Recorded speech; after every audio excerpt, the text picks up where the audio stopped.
My name's Bob Darrell, and God, am I alcoholic. And I'm sober today only through the grace and power of God in the program, the people and principles of Alcoholics Anonymous. I'd like to thank the committee for the privilege of coming down here and sharing my experience of the gift that you've given me in this room tonight. And I'd like to thank him for the flowers. Between the suit and the flowers, if I died tonight, I'm dressed for the part.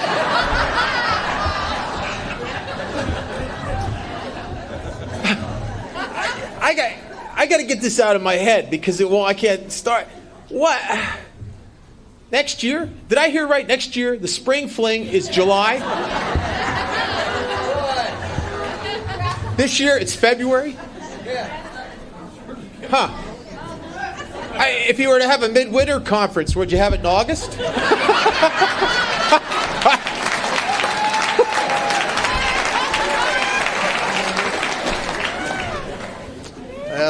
They won't invite me back here.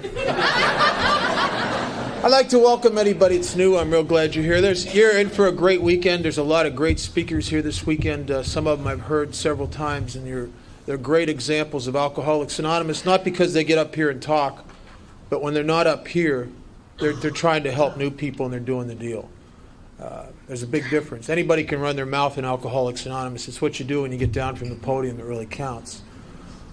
One of the guys I sponsor is here tonight, Dale. I wanted to mention his name, so if you go buy the tape, Dale, and if you just take the part where I mention your name and you play it over and over and over again, you'll get real spiritual.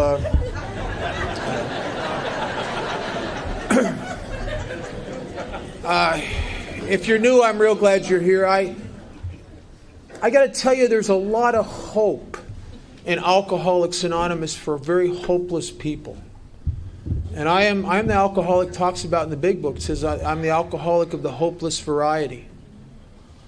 And I think from what I've learned of alcoholism over the years since I've been in Alcoholics Anonymous, I've come to the conclusion that I was an alcoholic way before I ever took my first drink. I was like a freeze-dried alcoholic waiting for alcohol. And I believe that. The big book says we're bodily and mentally different from our fellows. And you know, even as a young kid, there was just something that wasn't right about me. You know, I just didn't seem to fit like everybody else seemed to fit. There was just something. And I didn't come from an alcoholic home. I mean, I was never abused. I was never beaten. I came from a home that, God, I look back after hearing 5th Steps in Alcoholics Anonymous, I think, God, I was really lucky. I came from a home where I was loved and cherished and given tremendous opportunities. There was a lot of love and togetherness in our family. But there was something about me, I just couldn't feel it.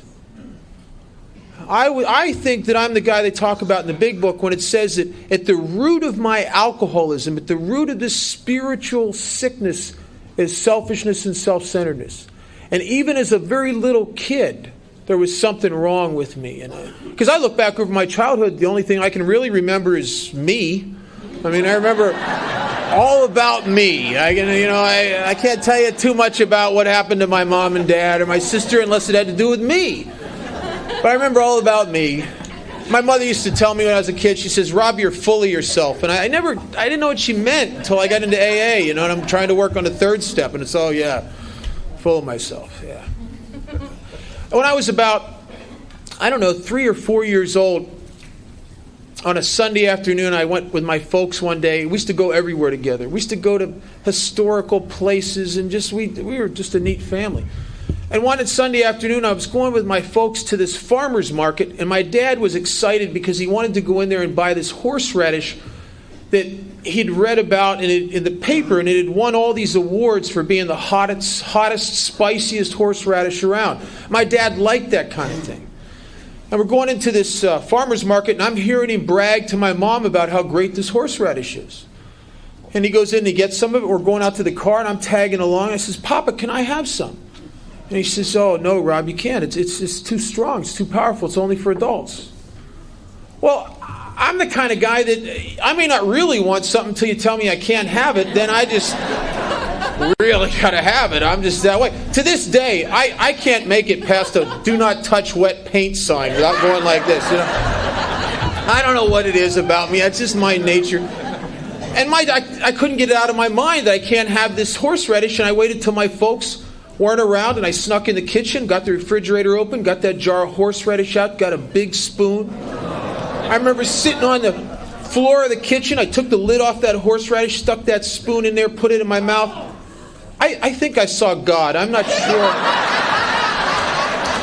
Snot's pouring out of my nose and tears are running down my eyes. And I spit horseradish all over that goddamn kitchen. I was sick. Burned, sick, awful, terrible, miserable, pain, awful. That was over 40 years ago, and I have not sat once with a jar of horseradish and a big spoon. Did not have to get a sponsor, go to no meetings, work no steps, none of that crap. But I got to tell you, square business. If that horseradish would have made me feel the way alcohol made me feel, I'd have spent the rest of my life making myself sick with that stuff every chance I could get. Because I was born with an incompleteness that I never realized I had until I found alcohol. I took my first drink of alcohol when I was 12 years old, and I got to tell you something. Prior to that, I would have thought my life was all right. But when I took that first drink of alcohol, it made me feel so good that the way I felt from that moment on, without it, was never enough again. And I lived for it. And I'll tell you, it was magic. I think for me, and I think for a lot of us, alcohol really at one time in our lives is the most effective and immediate treatment for the spiritual malady of alcoholism I'll ever find. Absolutely incredible. I've had the experiences, and I'm sure most of you have had the experiences when alcohol was an effective treatment for what was really wrong with you, the big secret. I can tell you a story when I was about ninth grade. When I was in ninth grade in school, one of the kids in the town I lived in had this big party. His folks went out of town. He invited everybody from the school there. And I'm going, it's a lot of older kids, some kids from my class, mostly older kids, and I'm going because that's the in place to go, is this party. Everybody's been talking about it for a week. And I remember walking up to the front of the house, walking in the front door, and standing inside the front door of this big house and looking over in this one room, and there's a bunch of couples sitting on these sofas making out. And in this other room, there's a bunch of kids dancing. And then way back in the kitchen, there's a whole bunch of guys around this keg of beer, and they're laughing, and the laughter's rolling through the house, and you could tell they're having a hell of a time. And I remember standing inside that door with that sick feeling of separation, that feeling of loneliness, that sense that it's all of them and then there's me. Almost as if there was some impenetrable, invisible barrier between me and them that I could not surmount. And I almost ran. And I did, and I slunk around that house for a little bit, and a couple guys said hi to me, and I could barely even talk to them. I just felt so locked up in my head and just so lonely. And I found a bottle of 151 rum and some Coca-Cola. Man, after a couple drinks, I'm dancing. I got a girlfriend. I am connected. I can talk to people in there. Next thing I know, I'm out with the guys in the football team around the keg of beer, and we're like lifelong buddies. I mean, you know what I mean? Alcohol at that point in my life was a treatment for the soul sickness of alcoholism, because when I walked into that party, I was sick of spirit. And a couple drinks vitalized my spirit and brought me alive. It brought me closer to a sense of living and apartness than anything I'd ever known. But unfortunately, my alcoholism is a disease of diminishing returns. And in the very beginning of my alcoholism, the book says it's a progressive illness. In the beginning of my alcoholism, there's a tremendous amount of fun and effect. I mean, it was awesome. I don't like people. I hear people sometimes get up to the podium and bad rap alcohol. I mean, geez, why do you beat a plow horse because it gets too old to pull the plow? I mean, it was a wonderful thing at one time. But as the disease progressed in me, what happened is the ability to attain that kind of fun and effect diminished, and the problems increased. And by the time I get to start hitting Alcoholics Anonymous as a young kid, my life's a mess, and I'm desperately trying all kinds of combinations of things to get that effect back, and I can't get it back. And it seems to be so slippery and elusive that I can't grab onto it like I used to. And I'm starting to lose the good days. And I'm starting to drink more and more in isolation. I'm also the guy that they talk about. I'm the real alcoholic. I'm the guy they talk about in the big book, and Silkworth talks about me. He says it better than anybody I could ever say it. I'm the guy that has the physical allergy to alcohol. I take a drink and something happens to me. I break out in what Silkworth calls a phenomenon of craving. That every drink I've ever taken of alcohol, and Silkworth makes an interesting statement in there, and I didn't see this until I was sober about 15 years. He says guys like me can't safely use alcohol in any form at all. And I got to tell you, there's chemists as we sit in this room right now in pharmaceutical companies trying to come up with other forms of alcohol, things that'll treat people like me when I stop drinking. Alternatives. Silkworth says we can't safely use alcohol in any form at all. And I can't. And I know I went through that deal. I can't do it.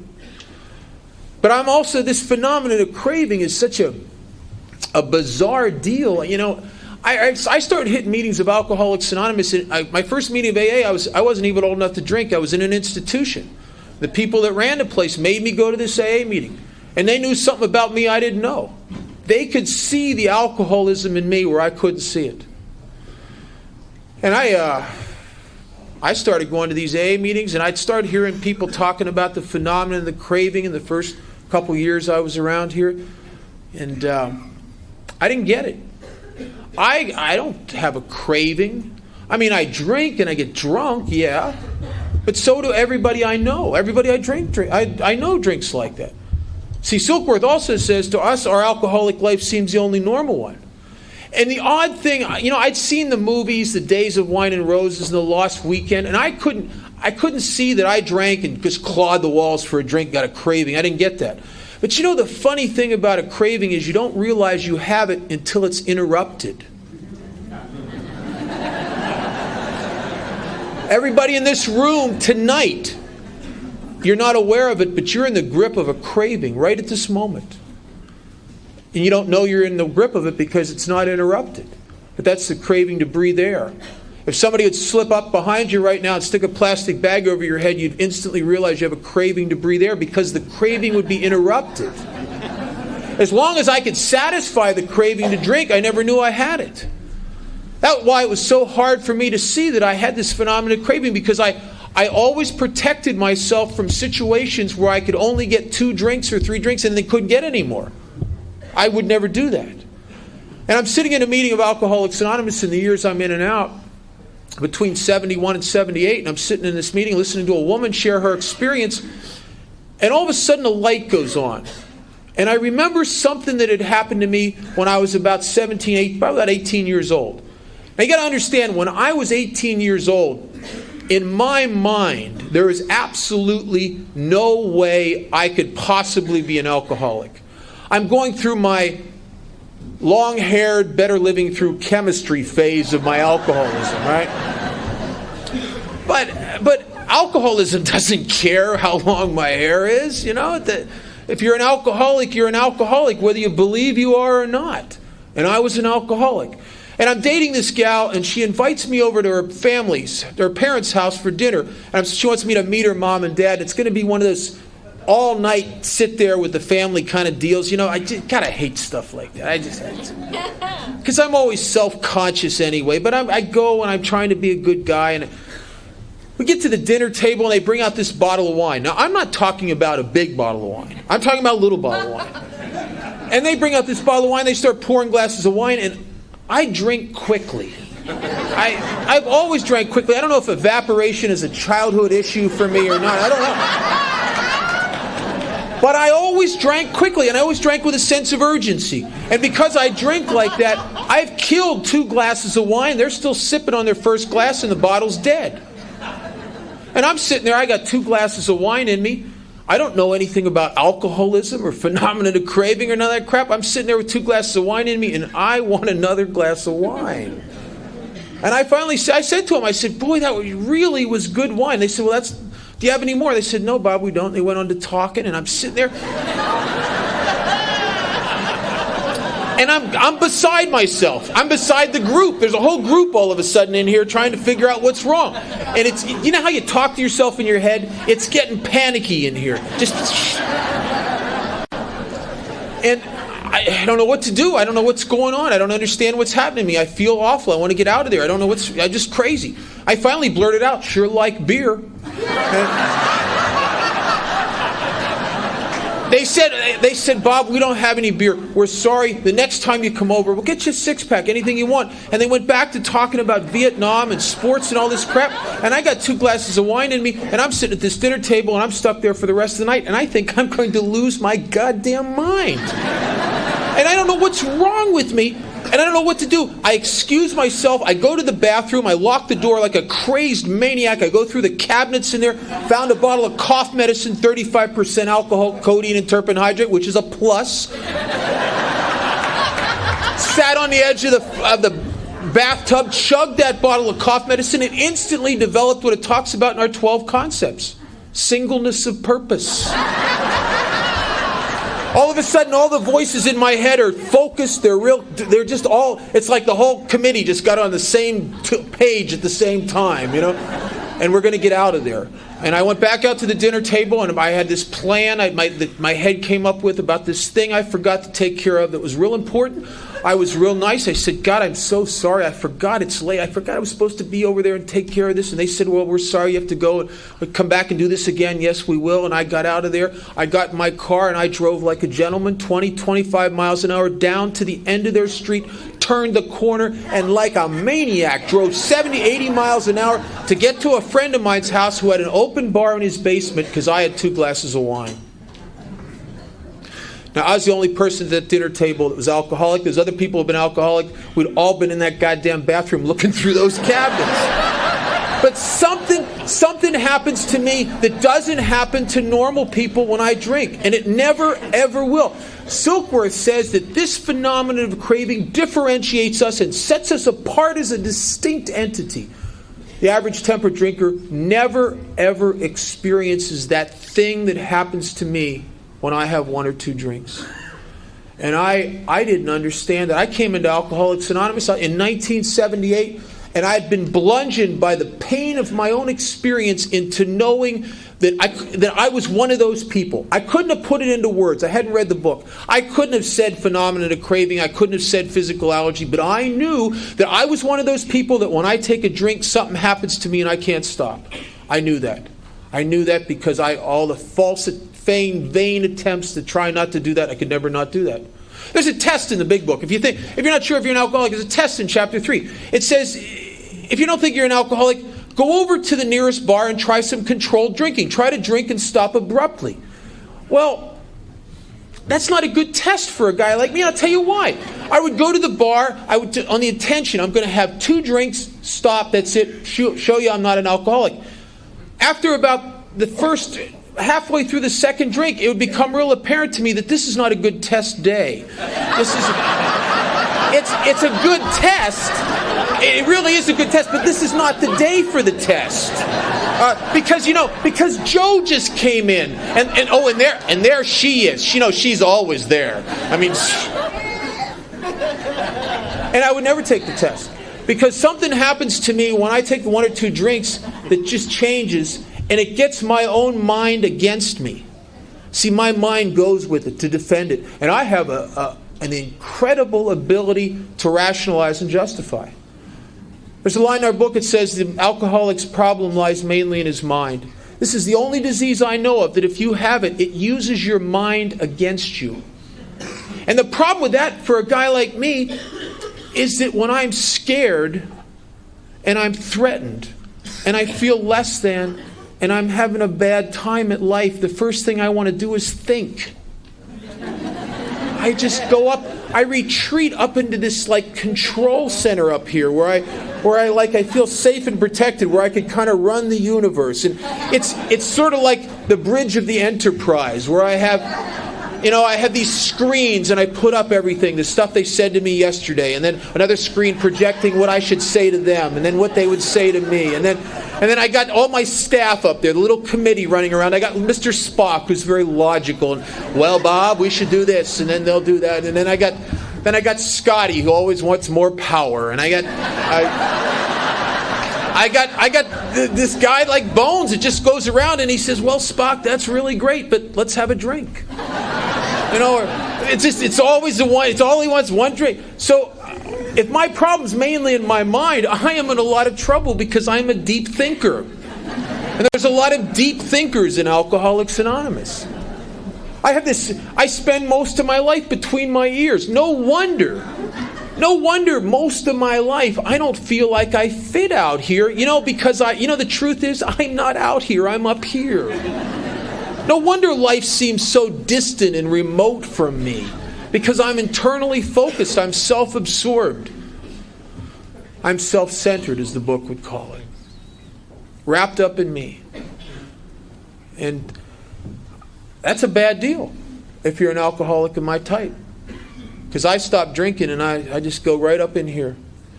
And I'll tell you what happens to me is I go up here and I turn around with all the fears and anxieties and everything, and eventually I just can't stand it anymore.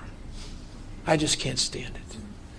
And I did this for years. I get abstinent for a while, and then there's something in me that had felt like I just needed to break out. Like I'm trapped somehow. And if you would ask me, what do you mean trapped, Bob? You're not trapped. I couldn't have explained it. But I felt trapped. And I was trapped up in here. And then I could have 4 or 5 shots of whiskey, and whiskey would relieve me of the bondage of self. 4 or 5 shots of whiskey, I could come out and play. 4 or 5 shots of whiskey, man, I'm not lonely anymore. I can come out and talk to anybody about anything. Because 4 or 5 shots of whiskey and also assorted drugs I would throw into the mix were a treatment for my alcoholism. But I got this phenomenon of craving, and I come into Alcoholics Anonymous in 1978, and I finally start hearing people talking about it. Yeah, I got it. When I was a year sober, I couldn't get a job anywhere else, and I got a job as a cashier in a store, and one of the things they sold in there was liquor, right? Now, the book says my alcoholic life seems the only normal one. Everybody that comes in there, I think, if they drink, they got to drink like me, right? What just amazed me, I would see these people come in there and they would order like a bottle of wine for a dinner, little one, like for a dinner party of 4. It's like, why?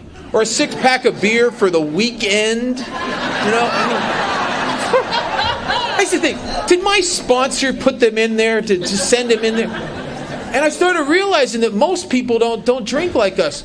And I don't understand it. I thought to myself, well, they must surely get that thing, that fired up feeling of wanting more that I get when I drink, but for some reason, they can control it and I can't. Silkworth says that is absolutely not the case. They never even get it. And I'm 4.5 years sober, and I finally understood what he's talking about. I'm dating this gal that's not an alcoholic, and we go out to dinner, and she'd order a drink. I swear to God, it would take her a half hour to drink one drink. I mean, she'd take a sip, stir it, talk for 10 minutes. Forget the drinks there. Did you ever forget your drinks there? I never forgot my drinks there. I know where my drink is. I know where your drink is. You can see the ice melt right before it. That's like alcohol abuse. I asked her one time, I said, did you ever get drunk? And she said, yeah, I was drunk one time in college. I didn't like it.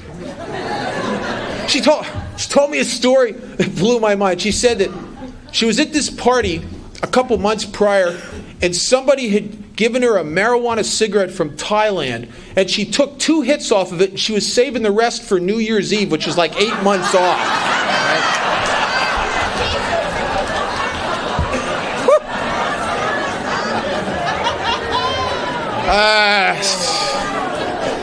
It's not her fault. She seems to have been born that way.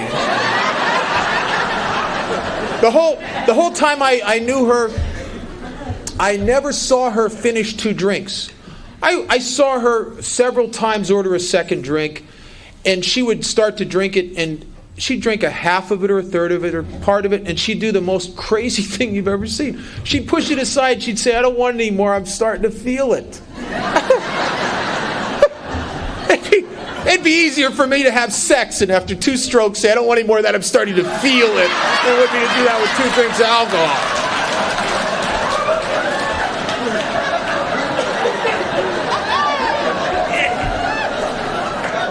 And I started to realize what Silkworth's talking about.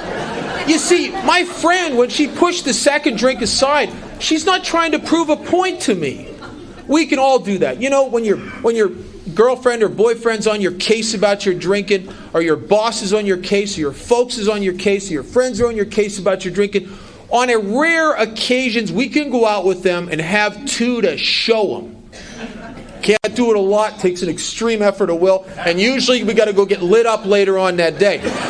My friend was not trying to prove a point to me. You see, when she took 2 drinks, she got a feeling like she's losing control. I take 2 drinks, I get a feeling like I'm getting control. It does something fundamentally different down to the core of who and what I am. And it never, ever does that to them. Never. And they look at us and they can't believe why, they don't understand why we drink the way we drink, and we look at them and God, we can't understand why they drink the way they drink either. Their drinking is as baffling to me as my drinking was to theirs. Even though I sensed by social standards that their drinking was more appropriate, it still was so baffling to me and so incomprehensible.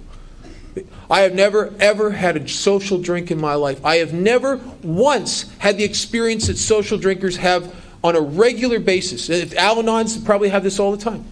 That's to be in a bar, be drinking for a half hour or so, have the bartender come by and say, Bob, would you like another drink? And sit there and think, nah, this is just right. Never been just right. I've been close. Oh, I've been so close. Whoa, I've been so close, it made me crazy. I know, I'm convinced on the next drink I'm going to be there. But I'm never there. But I get so close, it makes me nuts. It's like heaven is just always 2 inches beyond my fingertips. But I get so close. And if that was all there was to alcoholism, then maybe in 1971, as a young kid, at an institution, when the evidence was presented to me that I was destroying my life through the use of alcohol and other chemicals, I would have walked away from it and said, you know, you're right. Because I could say that. I could say, yeah, you're right. You're right, I can see that. I can see that. And I'm one of those guys that from 1971 to 1978 was in and out of Alcoholics Anonymous. I've sworn off and meant it with every fiber of my being, and I keep going back to it. And I keep going back to it because there's another aspect to this disease, and it's what kills guys like me. It's what killed my real close friend Frank with 24 years of sobriety, put a plastic bag over his head and took his life. It's what killed my friend Mike at 7.5 years, put a pistol to his head last couple months ago.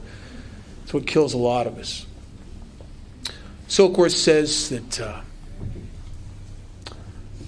we are people that when we stop drinking, we become restless, irritable, and discontent. And for all practical purposes, my alcoholism starts where the bottle ends. It is in the state of separation and the loneliness and desolation of abstinence that I become driven insane. That I become so insane, and I'm not talking about doing screwy things or punching a cop, that kind of insanity. I'm talking about the kind of insanity where I become so self-absorbed and so lonely and so desolate, and I can't tell anybody, and I'm so locked up inside myself that I go so nuts that I will go and I will pick up something that I know beyond a shadow of a doubt is going to destroy me. And I'll do it whether I'm on paper and I'm facing time in prison. I'll do it if I'm living in a halfway house and it's the middle of winter in Pennsylvania and there's snow on the ground and I have nowhere else to go, and that means I'm going to be walking the streets. I will do that because I can't not do that. I can put it off for a while. But when I stop drinking, the minute I lay down my last drink, the further I get away from it, the more progressively restless, irritable, and discontent I get. And if you don't know what that means, restless, it's like wherever I am, it's not the place. You ever watch a dog that just circles a room looking for his spot? I'm a dog who can't find his spot. Wherever I am, this isn't really it. And I'm antsy all the time, and I'm nervous.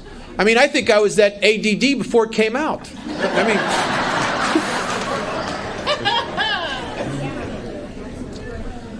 I'm irritable.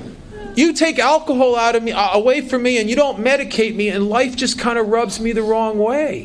It irritates me, and I don't know how to handle it. I don't know how to mix with people. I got too much fear going on, and I get uptight around people. And what I do is I either get so cocky and defensive that and assertive that people can't stand me, or else I get so withdrawn and locked up inside my house in my own head that some psychiatrist is diagnosing me as clinically depressed. Because I've almost become catatonic. I go in here, and I think sometimes for some self-centered alcoholics, we can go in here too long and go in too deep and stay too long.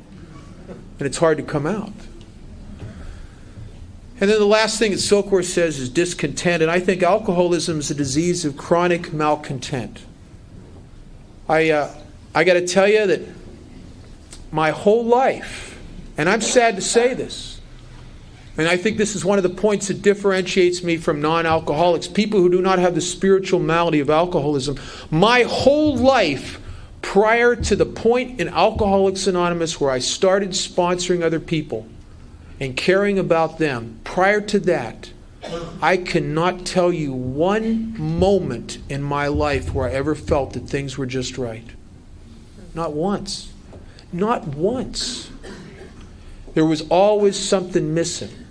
Most of the time I couldn't have told you what it was. It was always a vague sense of incompleteness. A vague sense that there's something wrong here and I don't know what it is.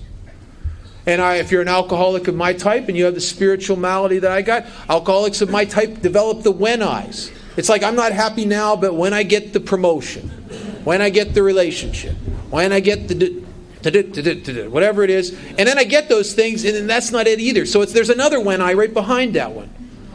And I'm never happy.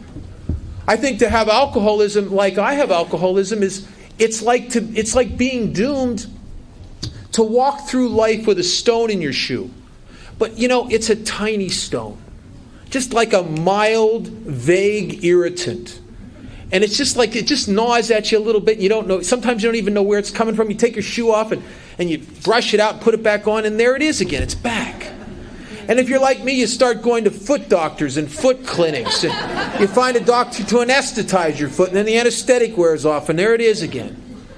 And I came into Alcoholics Anonymous a victim of the second delusion it talks about in chapter 3, and it took me 15 years in here to realize the truth. That delusion, as I thought, the delusion in the book says that the delusion that we are like other people that don't have alcoholism, or that we presently may be, like maybe 20 years of sobriety, you'd think, has to be smashed.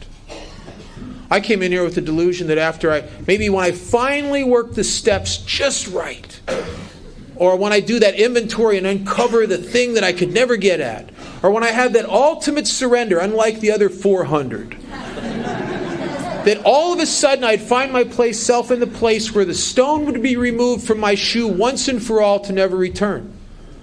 And I've come to understand that Alcoholics Anonymous is not about that at all. That I have a condition called alcoholism. And what Alcoholics Anonymous is not about, it's not about getting a stone out of my shoe. It's about hanging out with dozens and dozens of people that all have stones in their shoe, and I get so caught up listening to them whine about their stone in their shoe that for long periods of time I don't realize I have one in mine. But I got to tell you, if I change the focus again back onto me, you know what happens? The stone returns. One of the earliest examples of that I ever found here is I'm sober in the first couple years, and I was working as a cashier in this store, and I came off of work, and I was on my way to a meeting, and I was having a good day. You know, one of those kind of days where you're not overly irritable and people aren't bugging you. There's no big problems. Nobody's trying to repossess the car. I mean, the IRS is leaving you. I mean, it's just a nice day.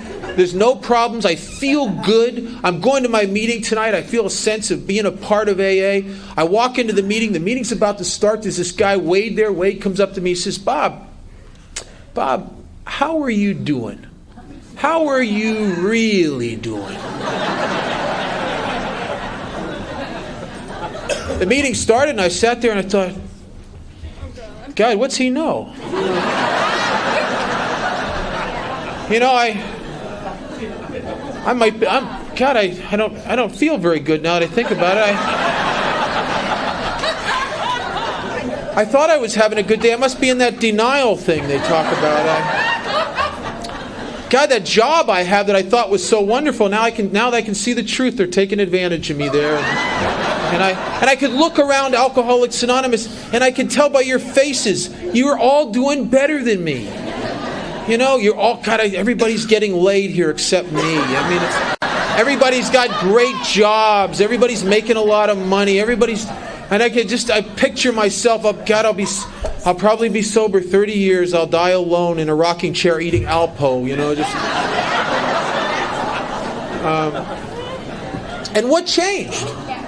What changed? Nothing. Except this. I stopped getting into you and being present here in my life, and I started getting into me. And I went back in here. Bad place to go. Bad place to go. A friend of mine says it's like a bad neighborhood. You should not go there alone. I don't even want to go there with reinforcements. It's a bad place. The mind is a wonderful tool. It's a great thing to remember addresses and add, subtract, all that stuff. But it's an awful master because it is a fear-based mechanism. At least mine is. My head is just all about, what if, Bob? What if? What if? What if? You take it's just nuts. I have the mind of a chronic alcoholic. And in Alcoholics Anonymous, I found it not a solution so much as a treatment, an ongoing treatment. Every day is the day in which I must seek God's will. I must seek a vision of His will. And I got to tell you, this may sound arrogant to you, but I know what God's will is today. And it has nothing to do with me. It's about me caring about you. It has all to do with my perspective. I have a choice every moment of my life to get into you and be helpful to you, or to get into me and feel the pain of separation. Every moment of my life, I have that choice. And my sponsor, I got a fanatic sponsor who got me into the big book in early sobriety, and he was very, very active when I was new in AA, and he was real prominent in my home group, which is a floating big book group, and it's a pretty serious big book study group. And my sponsor went through a kick where he had me reading page 60 through 63 of the big book on a regular basis. And I don't know if you've ever read that, but I got to tell you, until I could see myself in that part of the book, I didn't have any hope. I had no idea what my alcoholism was about.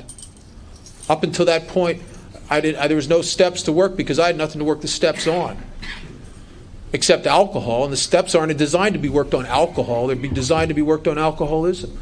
And I started reading that book, and in that section, it talks about the actor who wants to run the whole show. Is forever trying to arrange the lights, the scenery, the ballet, the rest of the players in his own way. It talks about selfishness, self-centeredness is the root of our troubles. And I would read that and go to my group and look around the group, and I could see how people in AA were like that. Yep. Just became so clear to me how you guys are trying to run the show, and you're very self-involved, and you're just... And there's a line in the 12 by 12. It says that we are quick to see our defects of character in others before we can see them in ourselves. And that I could see that you were self-centered and that you were trying to control the universe and you were running the show, but I could never see it when it was me. Because when you're doing it, you're running the show. When I'm doing it, I'm just trying to make things nice. I mean, it's just... And it's different.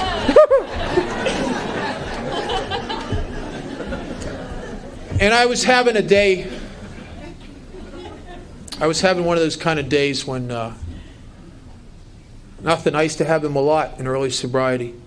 One of those kind of days when I'm just in bad spot. Nothing's going my way. Life's irritating me. I'm restless, irritable, discontent. I'm at work. The customers are all bothering me. They all want attention. My boss doesn't appreciate me. The other employees are not pulling their share of the load, and I'm doing all the work. And I get off work and I'm going out to this meeting where I'm the secretary, and I'm in a hurry, and I got to stop and get some styrofoam cups at the grocery store, and I get in the night items or less line. There's some woman with 13 items in front of me, and I'm like a pressure cooker getting ready to blow up, man. I'm so locked up in my head, and I'm driving to the meeting, and there's some little old lady in front of me going 5 miles below the speed limit, and I'm in a hurry on a mission from God, and I want to run her off the road, thinking I'll run off the road. We might both be killed, but she'll see, I'm just nuts. I'm absolutely crazy. I'm getting to the meeting because I'm meeting a new guy there. I get there early, the newcomer's there. I show him where to sit. You sit there. I wait for the right two people to come in. I get the perfect people to chair the meeting so my newcomer can hear the message of Alcoholics Anonymous just right. And I told the chairperson, we're not going to read chapter 5. We're going to read chapter 3. I got a new guy here, and he just goes, whatever, And I can picture the new guy taking his year cake, mentioning my name. The meeting starts off. The chairman asks if anybody it's a discussion meeting, does anybody have a subject? Somebody raises their hand and starts talking about shooting heroin. Somebody else in the meeting jumps up and says, this is Alcoholics Anonymous, you can't talk about that. Somebody else jumps up and tells the other guy, you can't tell him what to talk about, this is Alcoholics Anonymous. And it's like the meeting from hell, you know what I mean? It's like, it's awful. And I'm sitting there and I'm just up to here. I'm just up to here. I'm fed up. By the end of the meeting, I throw the literature in the bag, storm out of the meeting. I'm going to quit Alcoholics Anonymous. I'm the only one here that knows the truth and does it right. I'm done. That's it. I go home and like Pavlov's dog, I call my sponsor and he says, read page 60 through 63 of the big book. I open the book and oh no, man, oh, it's me. Oh, it ain't you, it's me. And for the first time in my life, I started to see what the problem was. And I started to get a glimpse at why my life has been screwed up all these years, drunk or sober. Actually, my life is worse sober than it is drunk. I'm one of those kind of guys, I stopped drinking, and people that have known me for a long time say things to me like, oh, we liked you better when you were drinking. And it might have been somebody I robbed, and they'll still tell me that. We liked you better when you were drinking. Because I'm so restless, irritable, and discontent, I get so uptight when I stop drinking. I can't talk to anybody. I don't mix very well.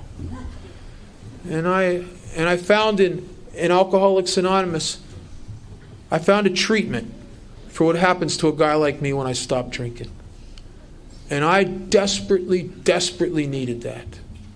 If there wasn't something here that I could eventually, and I was willing to tough it out, but if I couldn't find something here that would eventually give me the same thing that I found in alcohol, I probably wasn't going to be able to stay here. Because I'm one of those kind of guys. I stopped drinking, and abstinence is a very painful place for me. Abstinence always felt like I was doing time. I love W.C. Fields. He says, I was sober one time. It was the most boring 45 minutes of my life. And what I found in Alcoholics Anonymous, it's a process that's designed to do a couple very simple things in my life. It's designed to... It starts in step 3 after I finally surrender to the first 2 steps. And in step 3, I make a decision. I make a decision to turn my will and my life over to the care of God. A God that I really don't even know for sure is there. And when I was new in sobriety, I'm talking to this old timer, and I said, I don't believe in God. I don't know if I don't think I can do this. I'm kind of I don't know for sure there's not a God, but I don't know. I don't think I can do a third step. And he said, Bob, he said, it doesn't matter if you believe in God or not. He says, if you'll turn your will and your life over to that chair there, I guarantee you an instant miracle. Being a wise guy says, okay, I turn my will and life over to the chair. What's the miracle? He says, the miracle is your life's no longer in the hands of an idiot. I thought, yeah, he's right. Yeah. You know, if you'd have followed, I'll tell you, if you'd have followed me around the last couple of years, probably most of my life, the last several years I was drinking, it for sure, and watched me, you would have easily come to the conclusion that whoever's making decisions for this guy is out to kill him. But from inside me, inside the control room with its infinite ability to justify and rationalize, it never looked that way to me. I'm just trying to get along. And I never saw how I created the separation. And so if I could start by getting my life out of the hands of an idiot, and then starting in step 4, to start doing the process that's designed to change my attitude about other people. And I'll tell you what I found was the exact nature of my wrongs. It was my judgment. It was my judgment of other people and other things and life itself. I had my resentment list. I had all these judgments where I was prosecutor, jury, and executioner in my mind of all these people. And you know something? I never gave one of them a fair shake. I never did in my whole life. I'm too busy noticing what's wrong with them, trying to pump myself up. See, I always got an ego-feeding deal out of resentments. It used to make me feel smugly superior that you could be such a jerk. You know what I mean? And I could think to myself, God, what an idiot. I'd have never done that. And I pump myself up with that, right? When the real truth, and I didn't see the real truth until I followed the 4th step out of the big book, and there's a part in there that says, this was our course. We must realize how the person who had harmed us was perhaps like us, spiritually sick. And I had to put myself in their shoes and see how in every case, if I was afraid like they were afraid, if I was frustrated and lonely like they were frustrated and lonely, if I was raised like they were raised, if I was influenced by whatever they're taken, how I could have easily done to someone else what they'd done to me. And to get off my high horse and stop playing God. See, I think the separation between me and other people is the separation of playing God in my life. My sponsor used to say that to me in early sobriety, and I didn't have a clue what he was talking about. I would come to him with all these resentments. I'd have lists of people that are screwed up, and people at work that aren't working and they're stealing and they're coming in late. And I'd have lists of people in AA that, she's just looking for a husband, and he's selling Amway, and he doesn't put any money in the basket, and she's cheating on her husband, and just on and on. And my sponsor would always say the same thing to me. He'd say, you got to quit playing God. I'm not playing God. I'm reporting accurate information here. I'm not playing God. What are you talking about? I couldn't see it. I was playing God. I'd climbed up on a throne of judgment, trying to validate and pump myself up by finding out what's wrong with you. It's like the dumbwaiter effect. I'll pull all you down, hoping that it'll level the playing field and I'll come up and be even. And all it ever did for me was make me feel more separate and alone, and more like I don't fit, and force me back up into my head where the seat of the throne of judgment exists. Some of you may have read the book Dante's Inferno. There's a line in there, as Lucifer casts himself out of heaven, he shouts out the curse. He says, I would rather reign in hell than rule it. Or I'd rather reign in hell than serve in heaven. I would rather reign in hell than serve in heaven. And I got to tell you something. When I'm reigning, when I'm sitting up on that throne playing God and judging my life and trying to run the universe, it's about as close to hell as I'll ever find. And when I'm serving and I'm here just to help you and I've got me out of the way, that's about as close to heaven as a guy like me will ever find. And what changes except my perception and my actions? And Alcoholics Anonymous has really helped me on an ongoing basis to reduce the separation between me and other people. And I was so very wrong in my judgment about everybody. And I started the process of making amends to people and to clear away some of the stuff. And I had my sponsor would not let me slough off on anything in amends. And I had to make amends that people told me I didn't have to make them, and he made me make them anyway. I'll tell you this one little thing. I went to my father and mother when I was about a little over, I guess somewhere in the first year or so of sobriety. And I owed my father a lot of money. I mean a lot. Several $1,000s.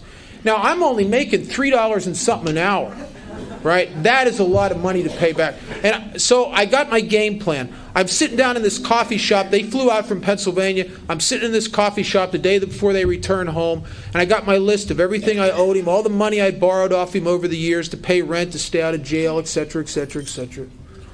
And I said, Dad, I'm going to start paying you. I'm going to pay you so much a week out of my paycheck. And I'll never forget this. He looks at my mother and he grabs her hand and he kind of smiles at her and he says, Rob, he says, we don't want you to pay us. We've watched you. We've gone to your home group. We've watched you hang out with your AA friends, and something's really different. We came out here thinking it was another facade, like all the times you'd call us from places and tell us you turned over a new leaf. But you really are different. Something's happening in your life, and we are so happy. We just want you to keep doing what you're doing. Just be sober is enough for us. You don't have to pay us. We don't want you to pay us the money. Man, I tell you, I walked out of there. I was on cloud nine. I thought, I like this amends stuff. This is good. Good deal here. Good deal. And I'm on my way over to my sponsor's office to tell him the good news, kind of fantasizing about other people I owed money to. Maybe I'll tell my secretary a meeting or something,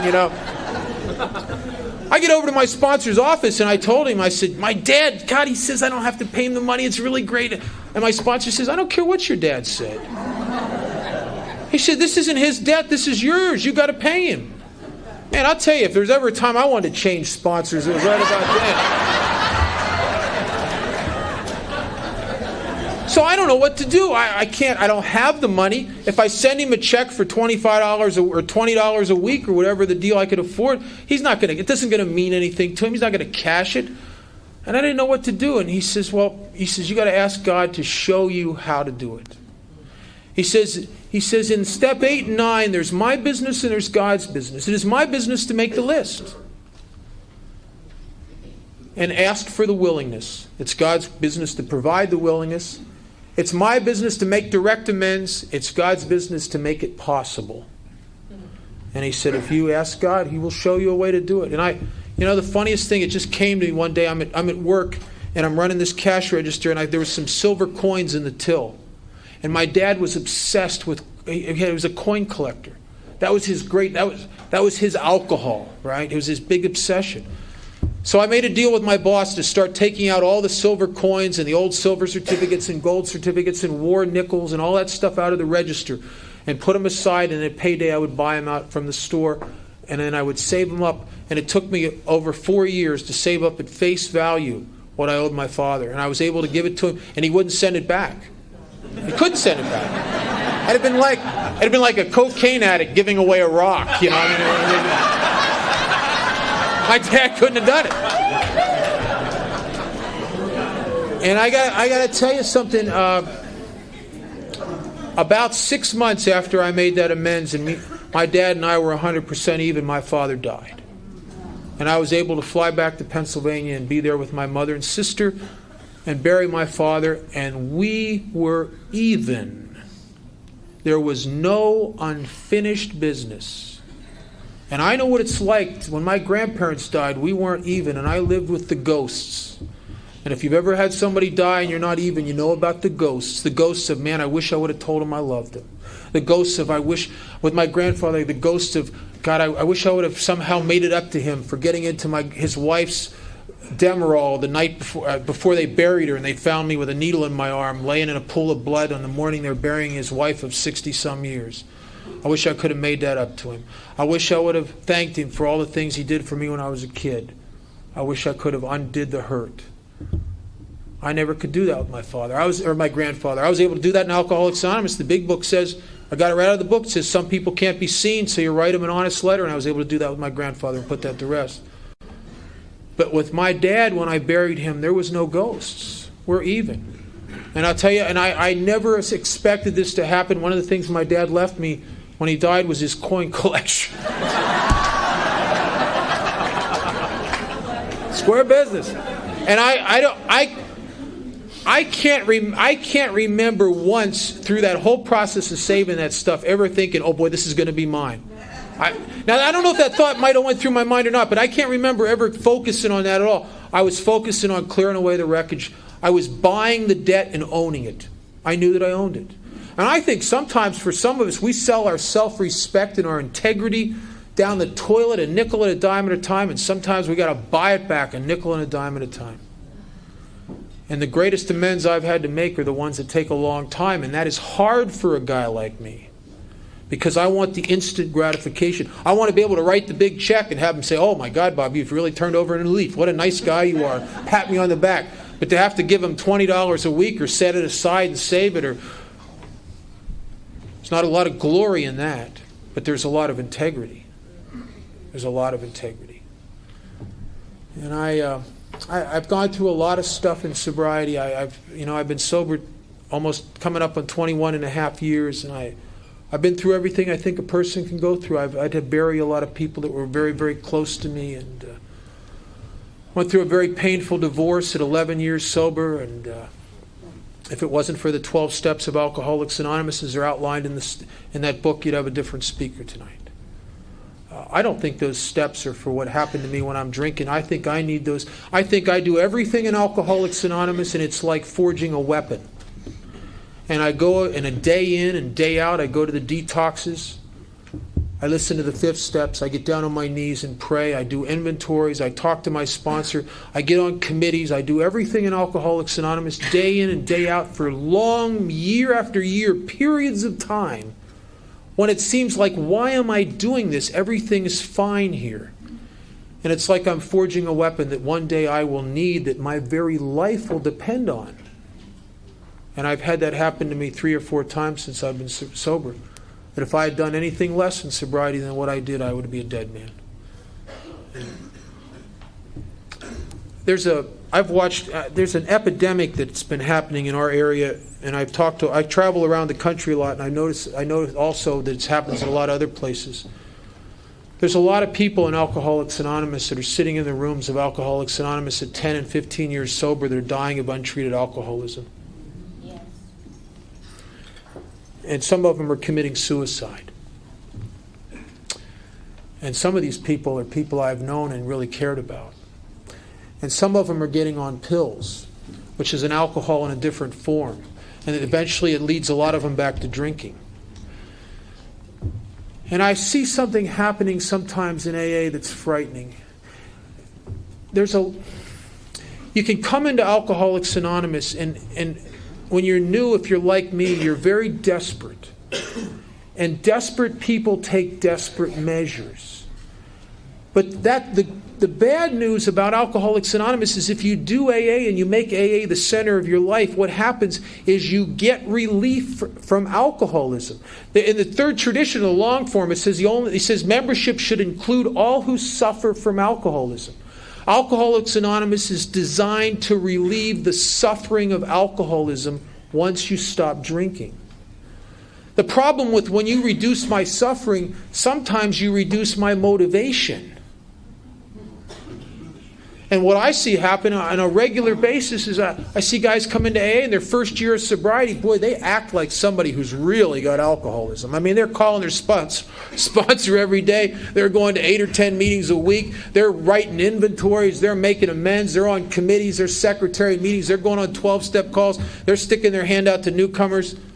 Then at 4 or 5 or 6 or 7 years sober, they got a great marriage and they got a business, got a new car.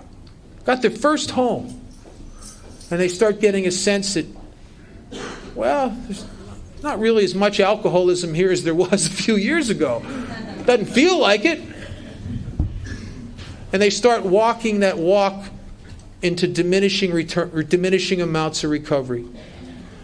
I go to a meeting, I've gone there for over 21 years at Skid Row Detox in Las Vegas. The meetings, the place has moved, and I have 2 commitments every week at a detox.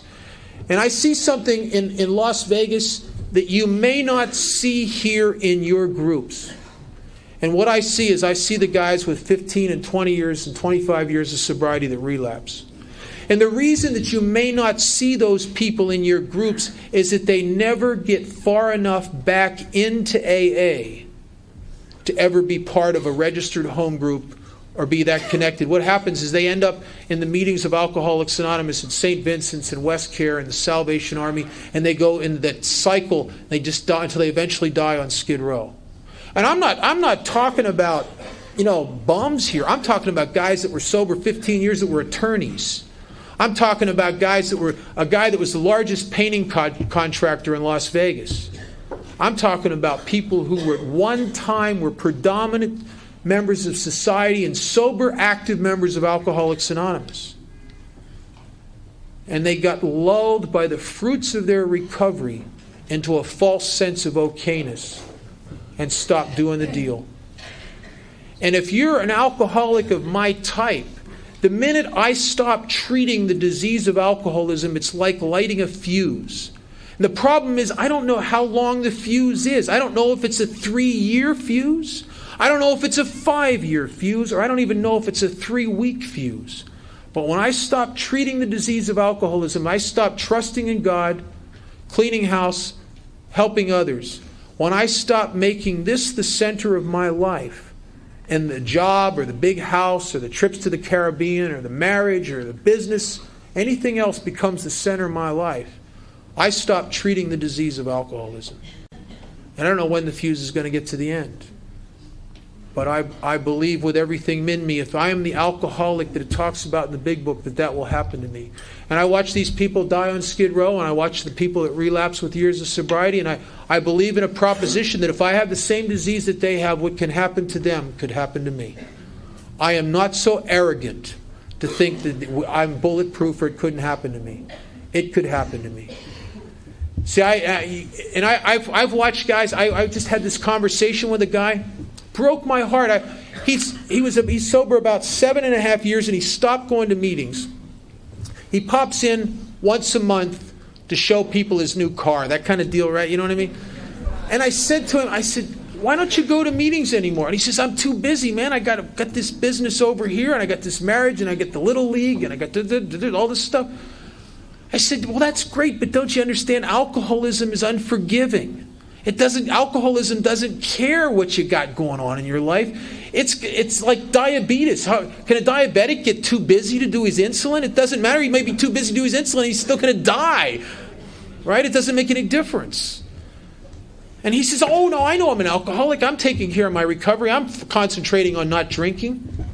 I'll tell you something. When my recovery gets back to concentrating on not drinking, I am in a lot of trouble. That's right. I am in a lot of trouble. When my recovery starts getting back to me fighting the bottle, I might as well throw in the towel, because I can only fight the bottle for so long. My fuse eventually gets to the end and I pick up a drink, because alcohol is more powerful than I am. I cannot fight the bottle and win. I never could. I'm real glad to be here tonight. I got to tell you, I felt weird coming up here. I was tired. I had to fly down to L.A. last night and give a talk, and then my plane was late coming home. I didn't get home until like 1 o'clock in the morning. I had to get up at 5:30 to come down here and pack. And I've been doing a lot of this stuff in AA, and sometimes I feel like I'm a homeless guy living out of a suitcase. But I have spent an hour up here thinking about the new people that are here. And that is an hour where I've been useful. If I have helped no one else, it has helped me to think of you rather than to think of me. And I get relieved of the bondage of self in Alcoholics Anonymous by those kind of actions. And I desperately need that. And there's a line in our book on page 20, and it's a very powerful line. It says that our very lives as ex-problem drinkers depend upon our constant thought of others, their needs, and how we can work for them. Constant. I can't do constant. I mean, I think Al-Anons can do constant. I can't do constant. I can do occasional. I can do frequent. I can do every day a little bit. But it's every day a little bit. If I can get a couple hours every day where I'm answering the phone and talking to the guys I sponsor and going down to detox or sharing my experience at a meeting, and I have a couple hours every day when I'm concerned with you and I'm not concerned with me, my life is very, very good.